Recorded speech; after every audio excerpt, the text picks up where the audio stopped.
The man we're talking about is Junior Coffey. When I first learned of him, I'd planned to interview him about his athletic achievements and his career. But after spending some time with him, I realized his story is so much more than that. Hey. Long before the rest of the world wakes up, It's okay. Junior Coffey makes his rounds at the track. That guy, before I used to have an alarm, but now 4:30 I wake up. How you doing, baby? Huh? You get them feeling really well, and that's what you strive to do so that they'll run or perform better. And the leader is Strawberry Morning. The 75-year-old has been a constant trackside since Emerald Downs opened in 1996. 8, 9, 10 lengths in front.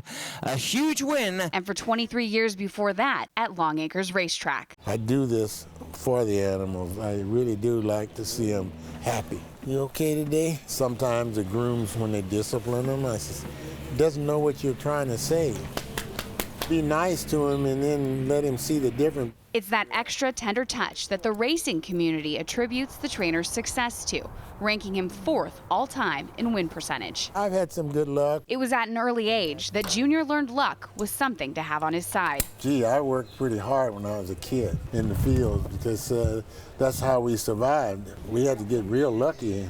That in between school and living in the South in those days were a lot different than now. Junior grew up in West Texas, living with his aunt and uncle in the town of Dimmitt. There were a lot of problems with races and things of that. Luckily, we settled in an area that people were very hospitable. His town had one all-black school, and it only went up to the 8th grade. So at the age of 15, Junior became the first African-American to attend Dimmitt High School. We didn't have the same opportunities. Now, the legislature said you must integrate. My aunt told me you need to get educated because you don't want to live like this for all your life. That advice changed his life, and Junior soon found common ground with his new classmates. This is footage of Junior from high school. He tells me working in the fields only helped his athletic prowess.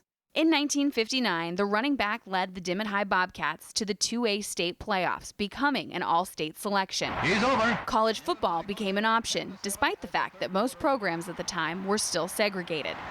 That reality led Junior north on a recruiting trip to the University of Washington, where a dinner at the Olympic Hotel changed everything. I don't want to go there because they're not going to let me be seated. I don't want to sit in the kitchen.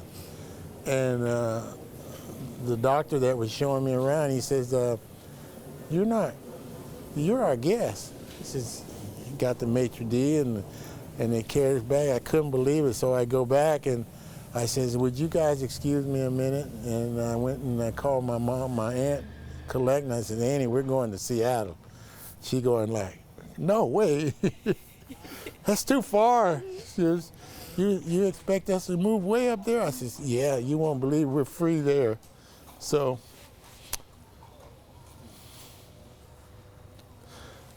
you have to excuse me. No, you're fine. So Junior packed up his family and moved to the Northwest for the promise of a better life. At the time, we had a coach that was very aggressive conditioning, and so we were kind of a feared team. They were tactics of head coach Jim Owens that many questioned, and some still do. While at Washington, Junior suffered 3 stress fractures in his feet, limiting his playing time during the Rose Bowl season of his junior year. He blames ill-fitting equipment for those injuries. He tells me he gained a reputation amongst the coaching staff as being a troublemaker, partially because his college girlfriend was a white woman. The main course is served up later at the Rose Bowl as the University of Illinois meets the Washington Huskies. But despite the setbacks, Junior led the Huskies in rushing and total yards in 1962 and 64, and the NFL took notice. So when the NFC called me up, and the Packers are saying, look, this is Coach Lombardi here, and we're interested in drafting you. Would you like to play for the Packers? Oh, hell yeah. Sure, I want to play with the Packers, you know. Junior was one of 2 rookies to make the squad in 1965. That same year, the Packers became champions.